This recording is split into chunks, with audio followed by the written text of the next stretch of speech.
Hello friends, स्वागत है आप सभी का सीबीबी आर्ट्स क्लासेस में। दोस्तों, अगर आपका अर्थशास्त्र का पेपर हुआ होगा तो बहुत ही शानदार पेपर हुआ है, क्योंकि बहुत सारे ऐसे कमेंट आए थे अर्थशास्त्र का पेपर बहुत ही अच्छा हुआ है। चलिए आज हम लोग बात करते हैं इतिहास के और अंतिम रिवीजन कर लेते हैं। दोस्तों, अगर आपके अंदर छोटी सी चाहत है तो दुनिया में बहुत कुछ हासिल करा सकती है ये छोटी सी चाहत। आपके अंदर एक छोटी सी चाहत जरूर होनी चाहिए, कुछ बनने की चाहत, कुछ पाने की चाहत। तो यहाँ पे दोस्तों ये चाहत जो है ना बहुत कुछ हासिल करा सकती है, बस आपके अंदर छोटी सी चाहत होनी चाहिए। अगर आप चाहेंगे तो बहुत कुछ हो सकता है और बहुत कुछ हासिल कर सकते हैं। तो चलिए आज चाह लेते हैं, क्योंकि आज चाहने से बहुत कुछ होने वाला है।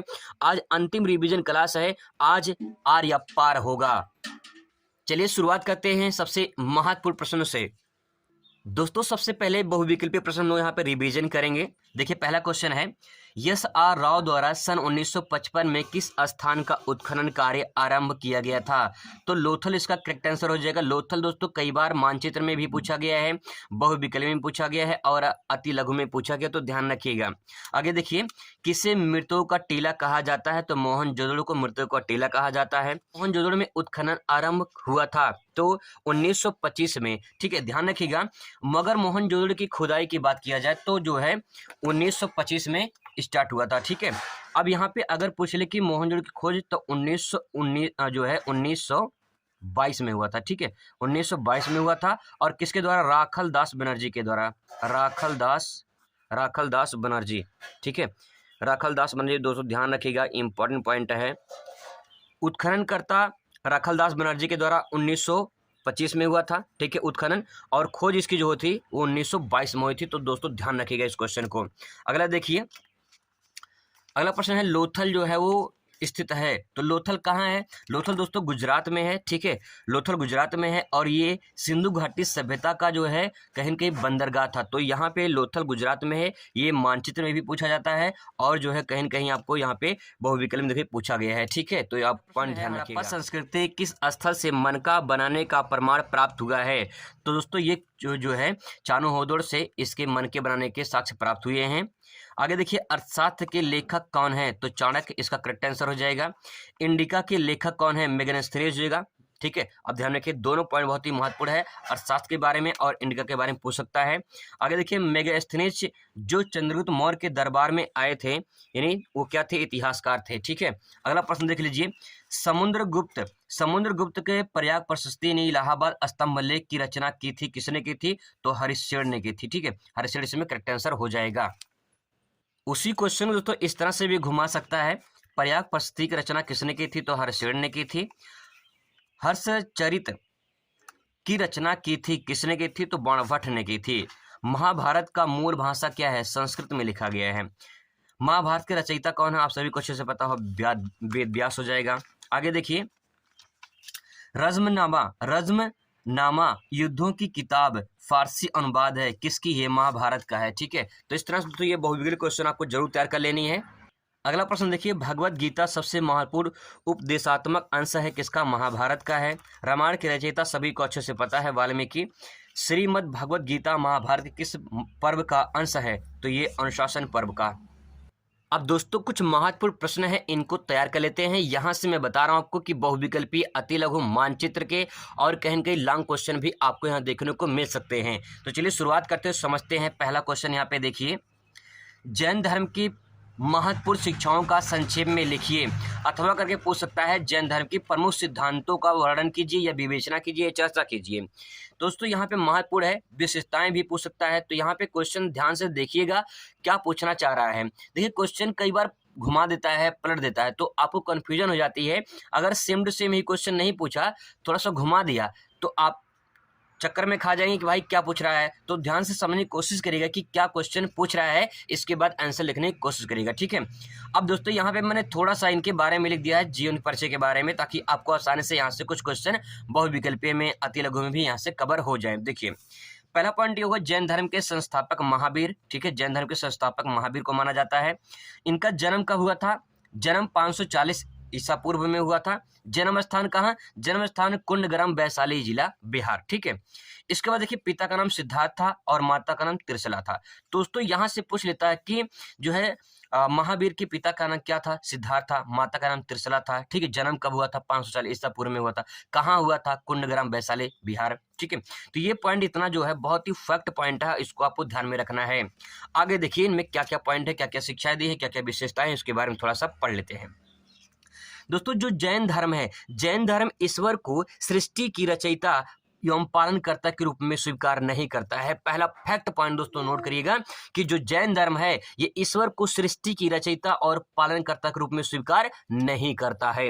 जैन धर्म आत्मा के अस्तित्व को स्वीकार करता है, यानी जैन धर्म मानता कि आत्मा कुछ है, लेकिन ईश्वर को नहीं मानता कि ईश्वर ही सृष्टि की रचना करने वाला है। ये जैन धर्म की मानता है। दोस्तों ध्यान रखिएगा, बहुत महत्वपूर्ण पॉइंट मैंने यहाँ पे नोट डाउन किया है।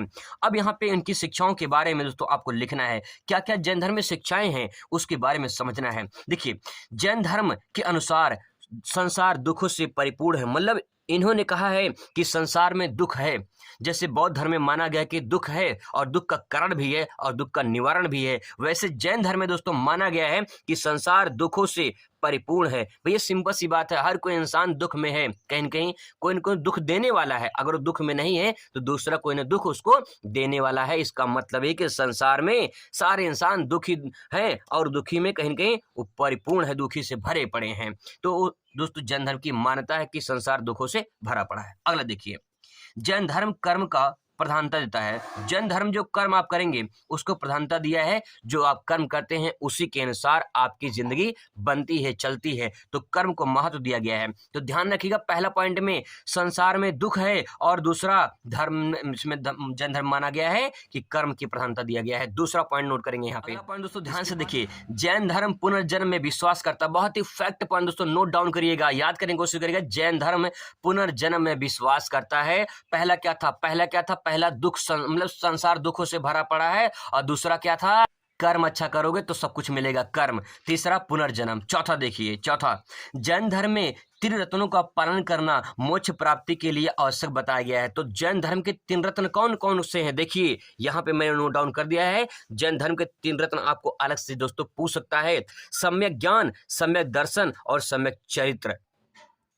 सम्यक का तात्पर्य होता है सही या उचित। तो ज्ञान, दर्शन, चरित्र, ये तीनों ध्यान रखिएगा। ज्ञान, दर्शन और चरित्र। भैया ज्ञान होगा तो दर्शन मिलेगा, आपका चरित्र भी ठीक ठाक रहेगा। तो ज्ञान, दर्शन, चरित्र आपको ध्यान में रखना है जैन धर्म के त्रिरत्न के बारे में। दोस्तों ध्यान रखिएगा, जैन धर्म में भी निर्वाण अथवा मोक्ष प्राप्ति को अंतिम लक्ष्य माना गया है। इंपॉर्टेंट पॉइंट है, अंतिम लक्ष्य किसको माना गया है? निर्वाण को, यानी मृत्यु को।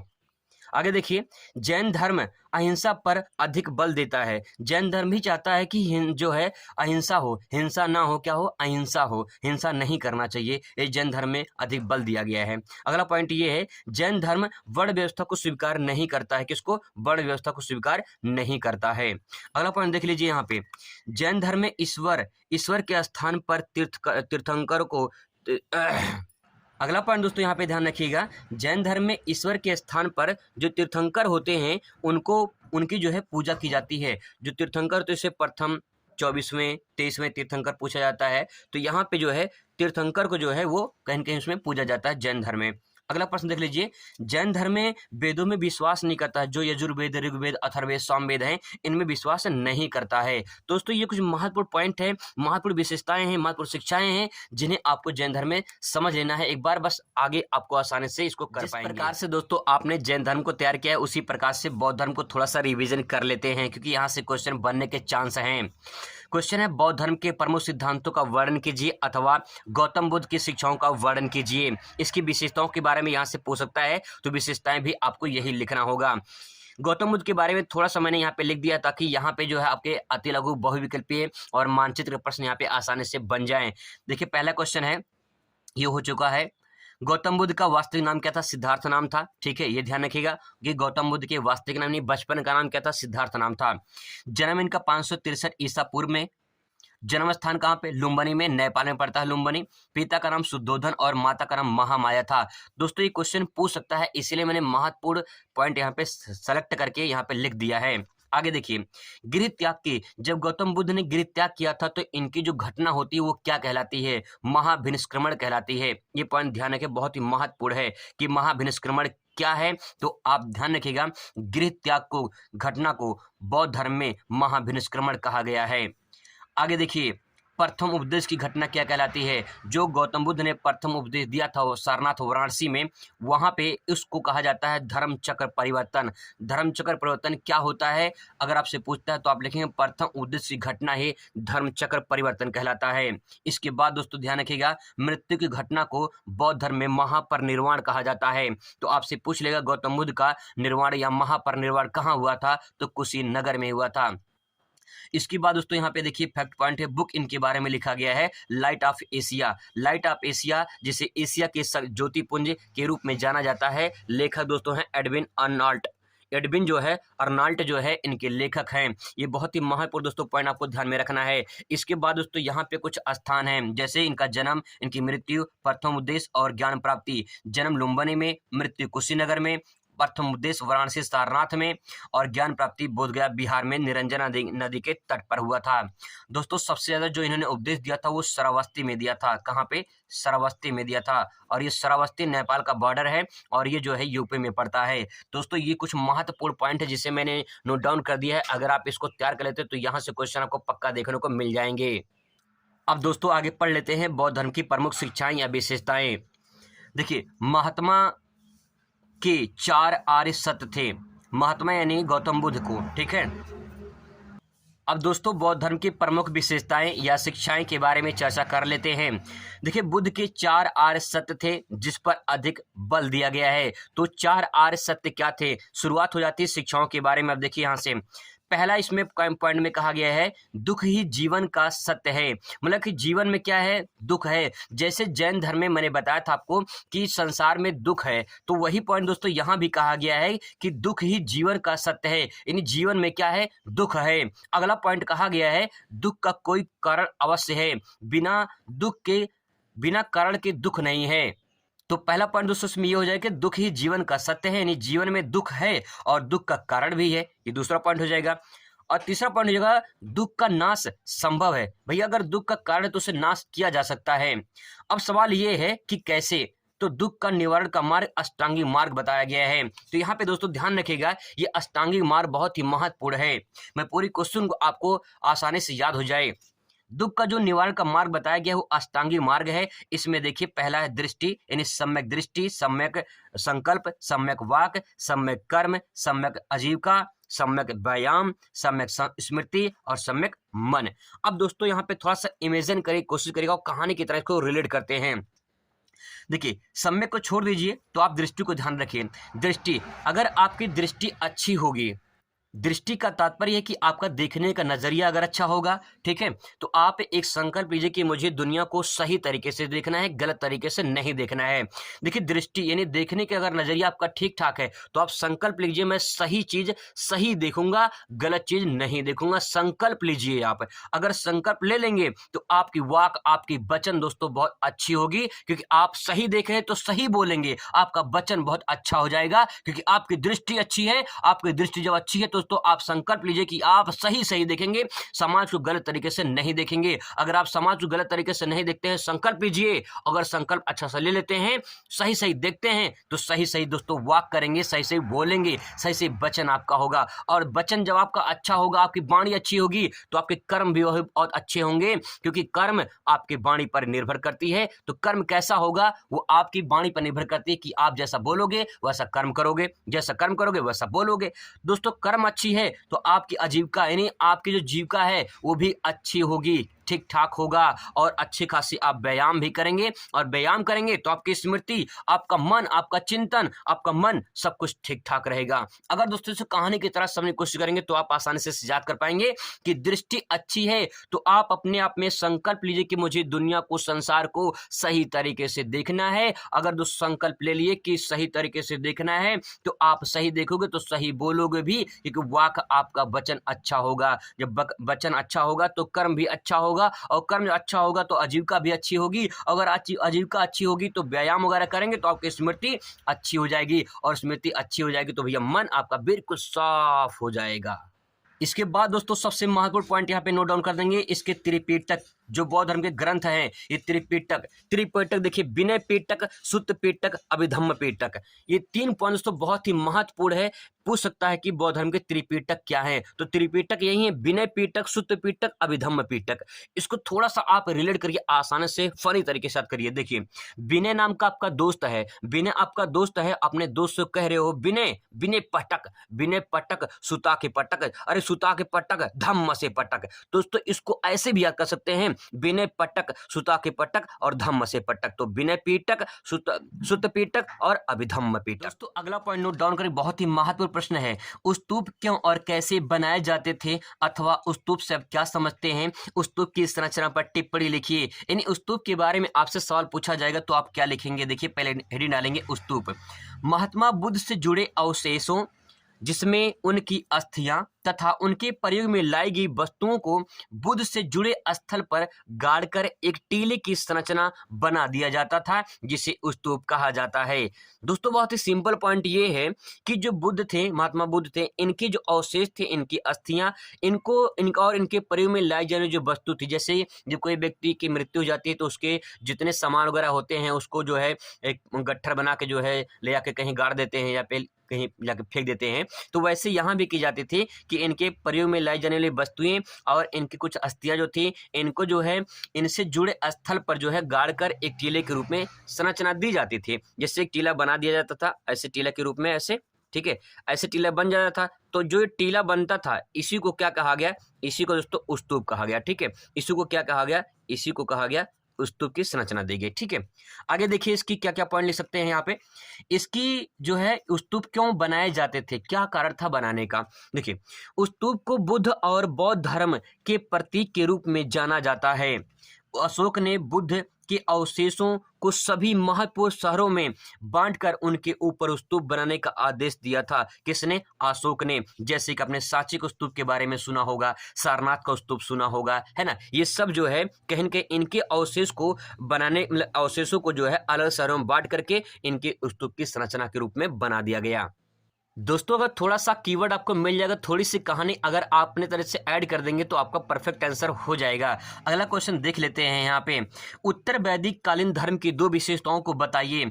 जो उत्तर वैदिक कालीन धर्म थे उसकी क्या विशेषताएं थी, 2 पॉइंट यहाँ पे नोट डाउन करना है। पहला पॉइंट दोस्तों ध्यान रखेंगे, उत्तर वैदिक कालीन धर्म एक ईश्वरवाद थे, मतलब एक ईश्वर में उपासना करने वाले, एक ईश्वर को मानने वाले उत्तर वैदिक काल के लोग थे। दूसरा पॉइंट नोट डाउन कर सकते हैं, धर्म पुरोहित पर यह नियंत्रण धर्म था, यानी धर्म पुरोहित जो होते हैं उस पर ये धर्म जो है नियंत्रण था उनके आधार पर। अगला पॉइंट देखिए, क्वेश्चन नंबर 5, मौर्य साम्राज्य के पतन के कारण का उल्लेख कीजिए। मौर्य जो साम्राज्य था इसका पतन क्यों हुआ, बहुत ही फैक्ट पॉइंट है, महत्वपूर्ण प्रश्न दोस्तों, नोट डाउन करेंगे कि क्या कारण था। उत्तराधिकारी के स्पष्ट नियमों का अभाव। यहाँ पे सबसे बड़ी बात दोस्तों ये थी कि शासक की मृत्यु के बाद राजकुमारों में सिंहासन के लिए युद्ध छिड़ गया। कभी कभी ऐसा होता है कि जब किसी की मृत्यु होती है तो उसकी कुर्सी लेने के लिए बहुत ज्यादा मारपीट होती है, तो वही बात यहाँ भी हुई है। मौर्य साम्राज्य यानी शासक की मृत्यु के बाद जो है राजकुमार में सिंहासन बैठने के लिए एकदम युद्ध छिड़ गया और आपस में लड़ने लगे। तो भैया जब आपस में लड़ जाएंगे तो पतन तो अपने आप हो जाएगा, सिंपल। आगे देखिए, आयोग और कमजोर उत्तराधिकारी। दोस्तों इसके बारे में 2-4 पॉइंट आप ध्यान से लिख दीजिएगा कि आयोग और कमजोर उत्तराधिकारी। भैया देखिए, आयोग मतलब योग्य नहीं है फिर भी जो है कुर्सी बैठना चाह रहे हैं, और कमजोर हैं, कमजोर मतलब कि उनके पास कोई शक्ति नहीं है, कोई सेना नहीं है, कोई हथियार वगैरह नहीं है, तो कैसे वो राजकुमार या कैसे जो है शासक बन सकते हैं। तो यहाँ पे आयोग और दूसरी बात कमजोर उत्तराधिकारी। तीसरा पॉइंट लिख सकते हैं इसमें, शासकों और राजकीय कर्मचारियों का अत्याचार। जो यहाँ पे शासक थे, जो राजकीय कर्मचारी थे, उनके अत्याचार अलग से थे, तो कहीं की पतन कारण बनता चला गया। अगला पॉइंट लिख सकते हैं, केंद्रीय प्रशासन की दुर्बलता। जो केंद्रीय प्रशासन थे, जैसे भारत सरकार का देखा जाए तो अगर कहीं कमजोर हो जाए तो कहीं न कहीं भाई अगला जो देश है कहीं कि हावी हो सकता है, तो भाई कमजोर नहीं है, ठीक है। तो इसी प्रकार से केंद्रीय प्रशासन, जो मौर्य साम्राज्य केंद्रीय प्रशासन था, वो कहीं के दुर्बल था, कमजोर था। जिससे अगला पॉइंट, धन का अभाव। देखिए सिंपल सी बात है, पैसा ही नहीं रहेगा, धन ही नहीं रहेगा, तो आपको कहीं की समस्या बहुत ज्यादा उठानी पड़ेगी। तो भैया धन है, पैसा है तो सब कुछ है। दोस्तों यहाँ से बहुत ही महत्वपूर्ण प्रश्न बन सकता है, मौर्य प्रशासन की प्रमुख विशेषताएं बताइए, या मौर्य वंश की अर्थव्यवस्था एवं प्रशासन की प्रमुख विशेषताओं क्या थी, इसके बारे में चर्चा कीजिए। दोस्तों यहाँ पे महत्वपूर्ण पॉइंट ये लिखेंगे आप लोग, मौर्य वंश की अर्थव्यवस्था के बारे में। ठीक है, देखिए अर्थव्यवस्था क्या होती है।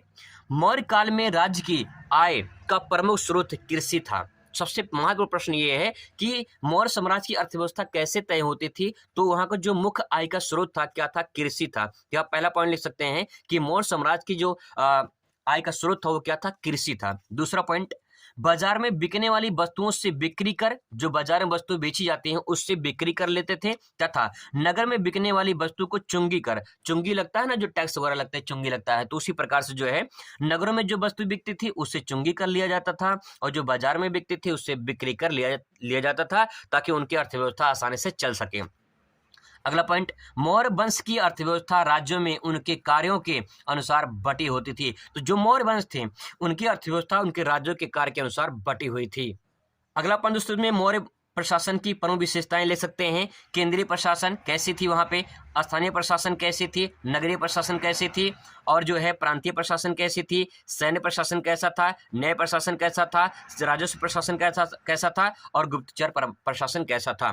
दोस्तों इसके बारे में आप आज की डेट को सोच के ले सकते हैं। जैसे आप देखते होंगे एक केंद्र सरकार होता है, फिर राज्य सरकार होता है, फिर स्थानीय सरकार होती है ना। तो उसी प्रकार से इस बात को सोच के लिखिएगा आप लोग कि केंद्रीय सरकार क्या क्या करती है, राज्य सरकार क्या करती है, और स्थानीय सरकार क्या क्या करती है। ठीक है, सैन्य प्रशासन यानी सेना शक्ति अलग देखा जाए, न्याय प्रशासन अलग देखा जाए, राजस्व यानी जहां धन का कलेक्शन होता है उसको अलग देखा जाए, गुप्तचर विभाग कुछ होते हैं, ठीक है, जैसे सीबीआई डिपार्टमेंट हो वैसे उसी प्रकार से। तो यहाँ पे पॉइंट के अंतर्गत अगर आप 2-4 लाइन लिखेंगे तो आपका ये लॉन्ग क्वेश्चन आराम से बनकर तैयार हो जाएगा।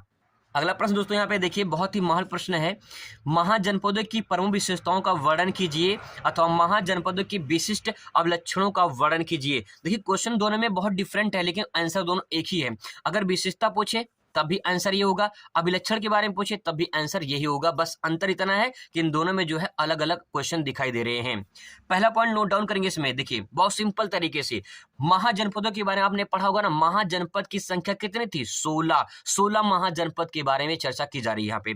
महाजनपदों पर प्रायः राजा शासन करता था, तो जो महाजनपद हुआ करता था उसमें राजा जो है शासन करता था। दूसरा पॉइंट लिखेंगे, गढ़ राज्यों में भूमि के साथ ही उनके आर्थिक स्रोतों पर गढ़ की राजा सामूहिक नियंत्रण होता था। यानी जो गणराज थे, जो भी उनके राज थे होते थे, उनमें जो उनके जो स्थल होते थे उन्हीं पर जो है उनके राजा जो है कहीं कहीं सामूहिक रूप से नियंत्रण करते थे। अगला पॉइंट है, प्रत्येक महाजनपद की राजधानी होती थी। आप सभी जानते हैं 16 महाजनपद की राजधानी है, ठीक है, जो प्रायः किले से घिरे होते थे। देखिए भैया राजधानी है तो उसकी सुरक्षा भी चाहिए, तो किला वगैरह बना देते थे ताकि जो है उसको सेफ्टी की जा सके, क्योंकि वहां पे बड़े बड़े प्रशासन लोग बैठते थे। ठीक है, आगे देखिए, शासकों का कार्य किसानों, व्यापारियों तथा शिल्पकारों से कर व भेंट वसूल किया जाता था, ताकि जो है इनकी महाजनपद के कार्य आसानी से किए जा सके। अगला पॉइंट नोट डाउन कर सकते हैं, राजाओं द्वारा अस्थायी सेनाएं रखी जाती थी जिससे साम्राज्य की सुरक्षा की जा सके। देखिए अगर कोई राजा शासन करता है तो कहीं की उसकी सेना होगी, तभी तो उसका जो है साम्राज्य का जो है कहीं की सुरक्षा की जा सकेगी, तो सेना भी महत्वपूर्ण है। तो कुछ ये पॉइंट है दोस्तों आपको इसमें लिख देना है। आप 2-4 पॉइंट एक्स्ट्रा आप ले सकते हैं अगर आपको अच्छे तरीके से थोड़ा पढ़े हैं, नहीं पढ़े तो कुछ पॉइंट बना के जरूर ले सकते हैं, ताकि आपका ये क्वेश्चन अच्छा से परफेक्ट और बन जाए। दोस्तों कुछ महत्वपूर्ण फैक्ट पॉइंट ऐसे रिवीजन कर लेते हैं फटाफट। अर्थशास्त्र के लेखक कौटिल्य हैं, ठीक है, अगर आपसे पूछता है बहुविकल्पीय में आते लोगों में तो बता दीजिएगा कि अर्थशास्त्र के लेखक कौन है, कौटिल्य हैं। इंडिका के लेखक मेगास्थनीज हैं, ठीक है।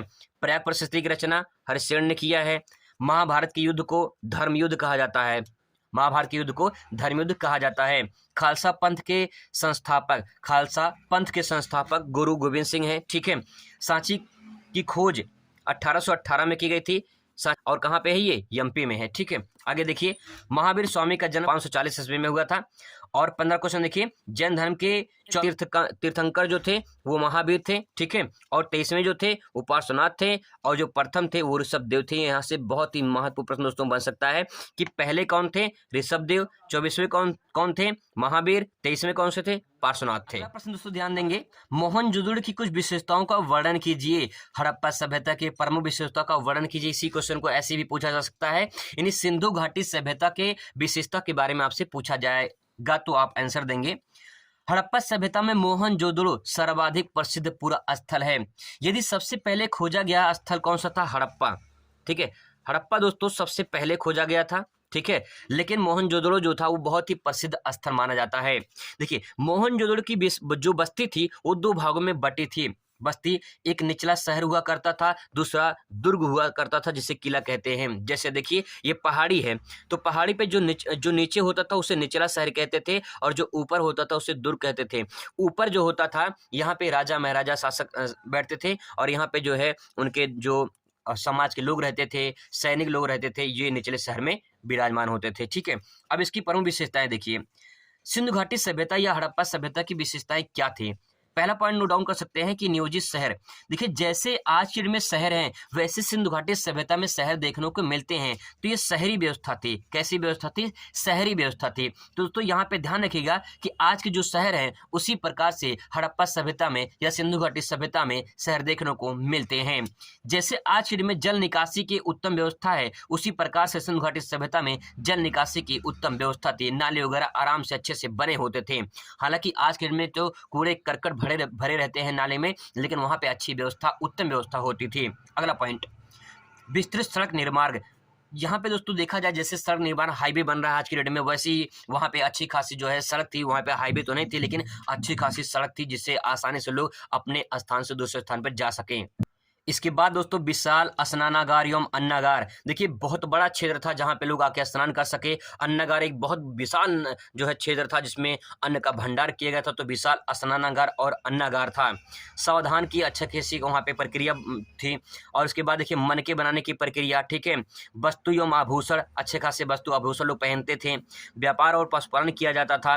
कृषि और उद्योग धंधे अच्छे खासे थे। धार्मिक जीवन भी अच्छा खासा था। तो ये कुछ पॉइंट है, इनके बारे में 2-3 लाइन लिखेंगे तो लॉन्ग क्वेश्चन अपने आप से बन जाएगा, बहुत परफेक्ट आंसर आपका हो जाएगा। लास्ट प्रश्न दोस्तों जाते जाते रिवीजन कर लीजिए। हड़प्पा सभ्यता के पतन के कारण का उल्लेख कीजिए। क्या क्या कारण थे कि हड़प्पा सभ्यता का जो है पतन हो गया? तो इसमें पॉइंट ले सकते हैं, बाढ़ और भूकंप ने जो है सिंधु घाटी सभ्यता को हिला कर रख दिया, और जो है कहीं कहीं बाढ़ और भूकंप कारण जो है हड़प्पा सभ्यता का पतन का कारण बन गया। दूसरा पॉइंट, सिंधु नदी के मार्ग में परिवर्तन। जब नदी बहती है और अपना मार्ग बदल दे, ठीक है, जब अपना मार्ग बदल दे तो यहाँ पे जो भी बस्ती वगैरह रहेगी वो सब क्या होगा? बर्बाद हो जाएगा। तो वही चीज़ यहाँ पे सिंधु नदी के मार्ग में परिवर्तन के कारण जो है इसका भी पतन का कारण बन गया। अगला पॉइंट, संक्रामक रोग। पहले उतनी ज़्यादा मेडिकल साइंस वगैरह नहीं थी, तो इसी प्रकार से देखा है संक्रामक रोग हो जाती थी, तो कहीं कहीं लोग मृत्यु को अपने प्राप्त कर लेते थे। तो इसलिए जो है संक्रामक रोग यहाँ पे पॉइंट आप नोट डाउन कर सकते हैं। जलवायु परिवर्तन। जलवायु परिवर्तन वहाँ भी कुछ ना कुछ खास होता था, इसीलिए जो है क्योंकि शहरी व्यवस्था थी तो वहाँ भी जलवायु परिवर्तन देखने को मिलता था, जो इसका भी कारण बन गया। इसके बाद आक्रमण, बहुत सारे लोग थे आक्रमण करते थे, है ना, तो हड़प्पा सभ्यता की ये भी कारण बन गया। तो कुछ पॉइंट, ये 5 पॉइंट आप नोट डाउन कर सकते हैं, और इसके बारे में अगर कुछ लिखेंगे तो आराम से ये अच्छा खासा क्वेश्चन बनकर तैयार हो जाएगा। दोस्तों ये कुछ महत्वपूर्ण प्रश्न है जिससे मैंने आपको बताया, तो आज ये अंतिम रिवीजन आप लोग के लिए था। आप लोगों ने अच्छे से कर लिया होगा। आप सभी को परीक्षा के लिए बेस्ट ऑफ लक। आप अच्छा करके आएंगे, ये पूरा भरोसा है दोस्तों। Best of luck.